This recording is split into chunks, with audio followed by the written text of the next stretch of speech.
Please give Tom another round of applause. Yeah, and how about a hand for the audience? This is quite a day. A lot of good information up here. Yes. Yeah. Well, I'm so excited. We've all been looking forward to this moment. We're going to have fun. Does that sound good? That'd be good. Let's have some fun. Yeah, a little candid, unscripted fun. You know, the last one of these kind of things, although there's nothing like this, I did the Beam Brands, the booze corporation. They have a big thing, and the audience got to drink shots. Nice. So these guys don't get to do that. They're on water today. Yeah. Some are on coffee, so. Yeah. Let's play true or false to get started. Okay. All right, true or false. Sound fun? Yeah. All right, I've been reading a lot of things, Tom, so I want to dispel some myths or maybe learn a little bit more. Okay. True or false? You boxed your rabbi. I did. I boxed my rabbi for a charity where there's a place called Bet Teshuvah. I'm Jewish, obviously, in Los Angeles. It's a rehab center, and it's wonderful. It's free. We take kids from all denominations, and we have our big celebrity boxing night. And my rabbi, who wrote a book about being a badass, you know, he was in prison at one time, and he's the fighting rabbi or whatever. So we get in there. Dax Shepard is my quarterback. Dax Shepard's an actor. He was one of my best men. I've had 4 best men. And we start boxing, and this guy, Rabbi, has been in some fights, like I'm told. And, you know, Sylvester Stallone's there, all the people. And at one point, he made contact with my chin, whether it was the accident, whatever. And then I was like, oh, great, we're boxing. And then I hit him a couple times to spun him around.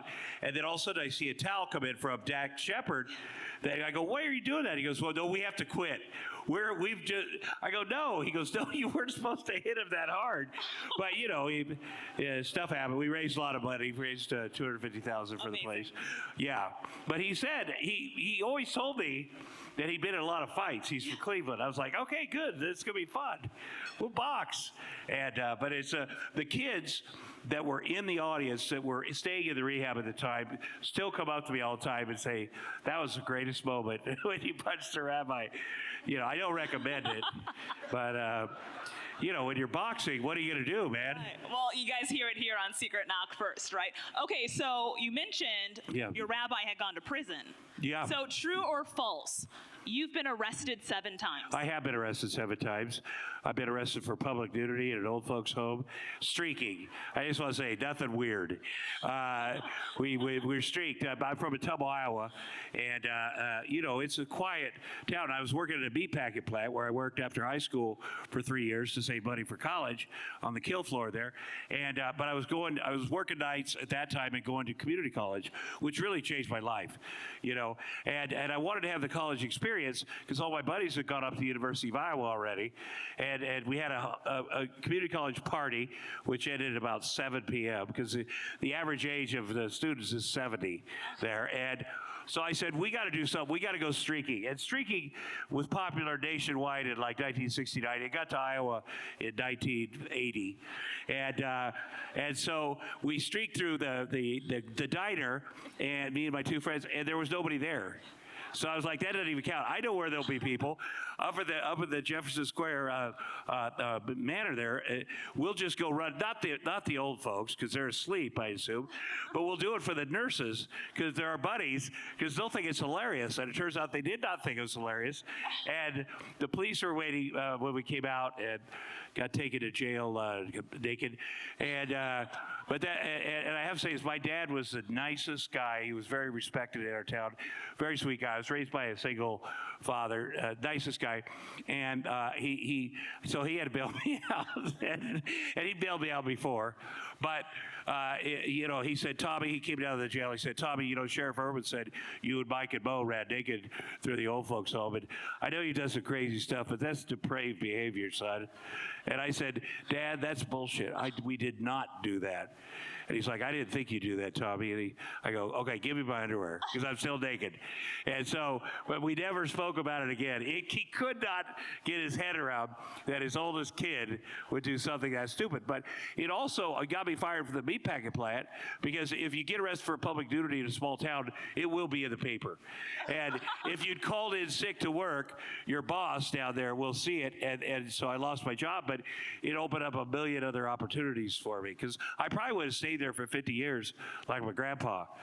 Because you get there and you're working and you see, well, there's benefits and we're doing this thing but so it was a blessing. It was humiliating, but a blessing. Now you guys know. Yeah. I love it. So you grew up. It was in the winter too. And let me tell you something. You don't want to be arrested naked in the winter anywhere, but especially in Iowa. I just want to say, if anybody was there, there's an explanation, okay? So, Tom, you grew up in a small town about 85 miles away from Des Moines, Iowa. Yeah, the big city. Around 1988, you moved to Minneapolis, so we have that in common. I moved in 83 to Minneapolis. Yeah. Okay. I moved, I did the community college, I did the University of Iowa for a couple of years, so I moved to Minneapolis. In 88, I moved out here. But go ahead. So what do we have in common? You're from Minneapolis? Well, I'm from Minnesota. Oh, my gosh, where? Maple Grove. Oh, yeah, I know Maple Grove. Twin Cities. I know it is. Okay. Yeah, were you there in the 80s? You seem very young. I was. Yeah. Did you ever play basketball with Prince? I did. I did. You did? Oh, yeah. After the bars closed, after First Avenue, I worked there. What was that like? He's an amazing athlete. It was a setup because me and some of my buddies went out there, and it was him and his crew about 3 in the morning out at Paisley Park Studio, and he was really, really good. Was he playing in spandex? Well, they had outfits on. They looked good, and we'd come from the bar, but they were excellent athletes. And he was a very funny guy too. People know how great of an artist he was, but he was also very mischievous and funny, and I really loved him. That's hilarious. Yeah. Let's talk about courage. All right, this is a topic I love to talk about, and when I think of you, Tom, I think about a courageous individual, someone who stepped out in faith and said, "I'm just going to go and I'm going to do it." And so when we talk about comedy, and when you moved to Minneapolis, you won a nice accolade there in Minnesota, which kind of skyrocketed your career as a comedian.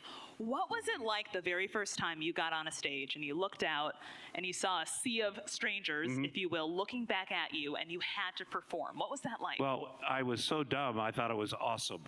Like, I didn't care. It was my dream. My dad, again, a single dad, the only time we ever heard him really laugh, he worked his butt off, and then we'd be upstairs and we'd hear him just guffawing, was when there was a Bob Hope special on. And I said early on, I'm going to do whatever that Bob Hope does, because I'm going to make my dad laugh. And one of the first things I did in Hollywood was a Bob Hope special.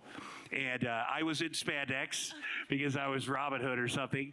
And my dad, and Bob Hope called my dad, and then he wrote him a whole bunch of stuff.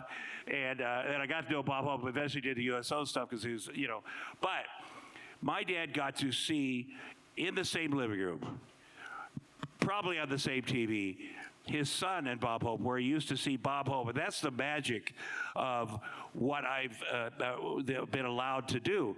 Because every dream, literally, every daydream I had at the meatpacking plant, they've all come true. And when people, I'm a single dad with a 5-year-old and 8-year-old, and there's a lot of the parents are like, you can do anything you want, and I always get nervous about that. Like, let's be reasonable. But yet, everything I've ever dreamed came true. And I'll give you another example. When I was working in the Hambone, I don't know if you ever worked at Hambone, but you got to have a sharp knife. But I was daydreaming. Mork and Mindy was on TV back then, and that was Robin Williams. And I daydreamed that Robin Williams and I were best friends. And years later, I did a movie called 9 Months, which is a movie that holds up with Robin Williams. And I'm sitting there the first night before we started shooting at everybody to his house, Hugh Grant, Julianne Moore, Jody Cusack, Jeff Goldblum. And we're sitting there, and I'm like, I've been here before, Robin. He's like, what do you mean? I go, you and me, best friends. He's like, we're not best friends. I go, I know that, but I have felt this thing. And he was, and I obviously got to know him, and he was one of the best. Anything good you've ever heard about Rob Williams is true, and more. And if I called someone called at 3 a.m. and said they were in trouble, they were struggling, I'd call Robin. Whether he knew him or not, he'd be like, let's go get that guy. And that's the kind of person that I'd like to be too. That's amazing.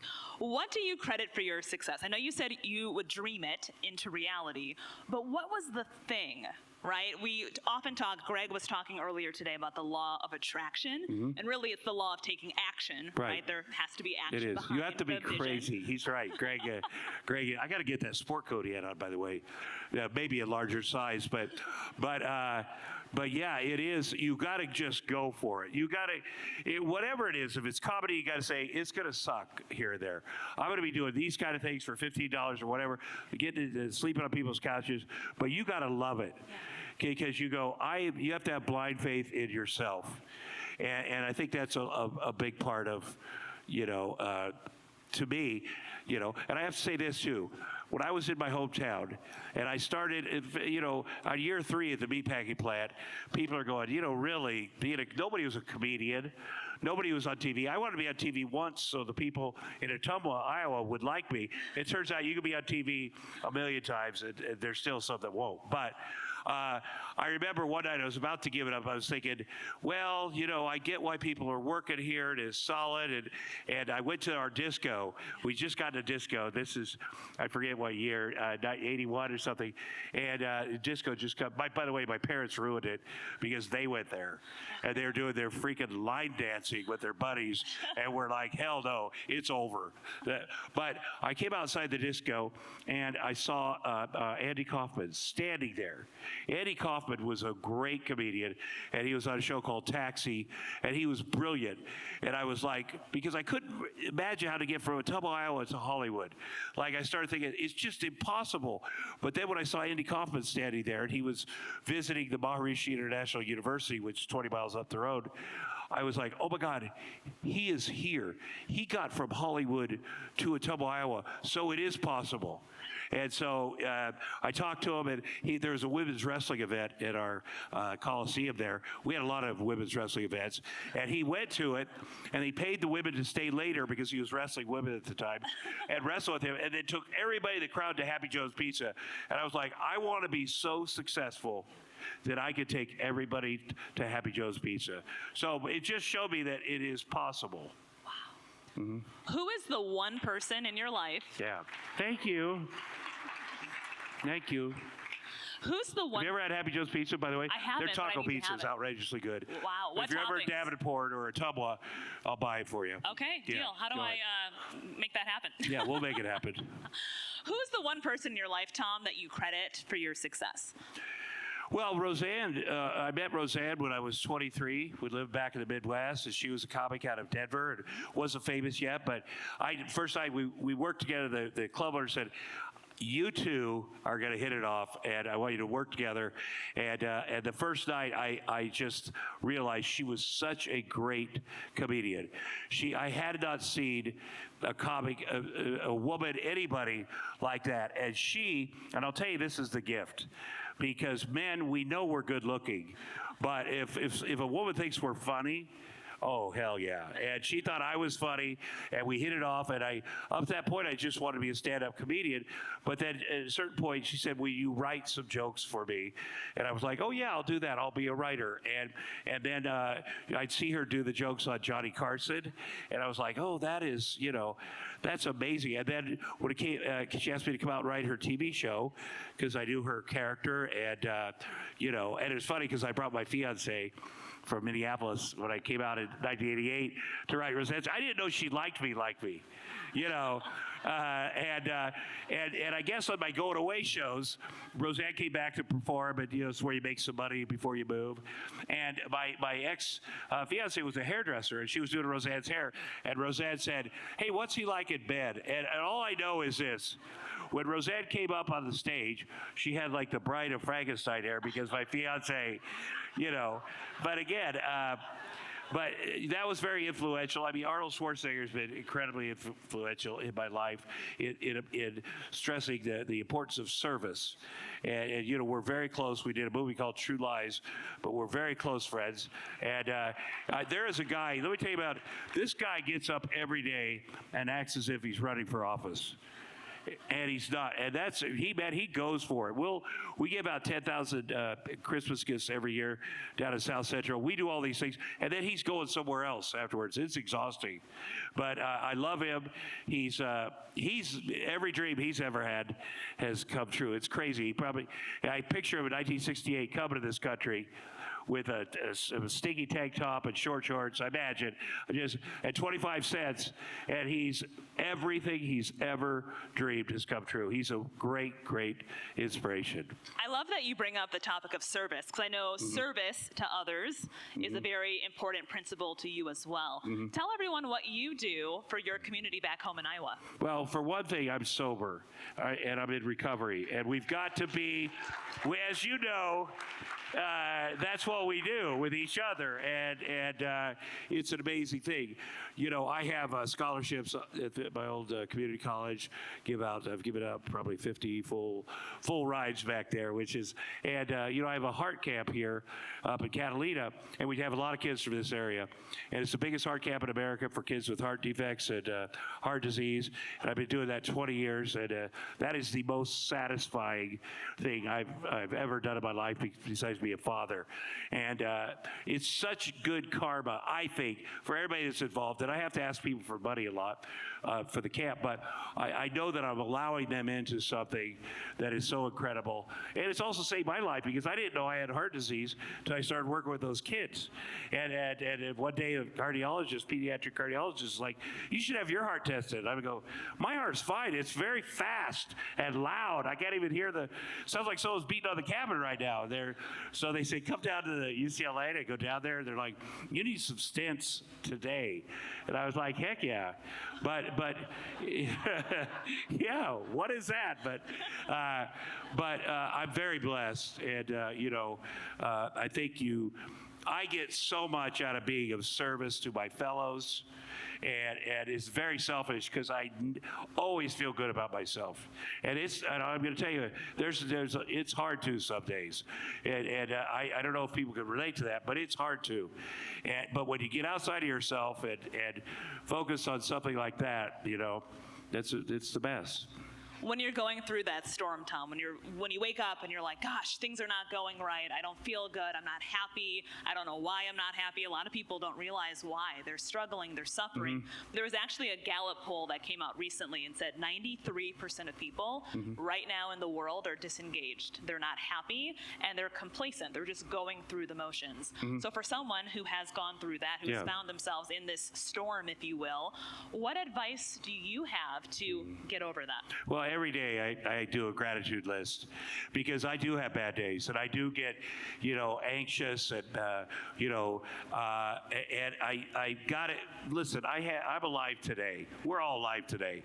There's no promise of 10 years or 20 years or any of that. It is today, and so you know, I know it's important to have plans in the future and stuff, but I'm so grateful to be alive today. And then I have some quality people in my life, and helping quality people. You go, oh my gosh, I've had that opportunity or done that. And I have kids, and every day I wake up, my kids are there.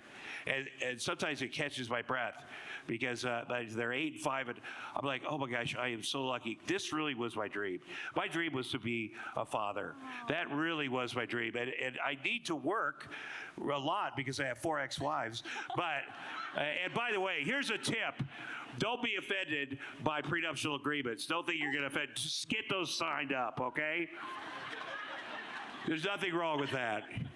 And, but every day I wouldn't trade, you know, my life has gotten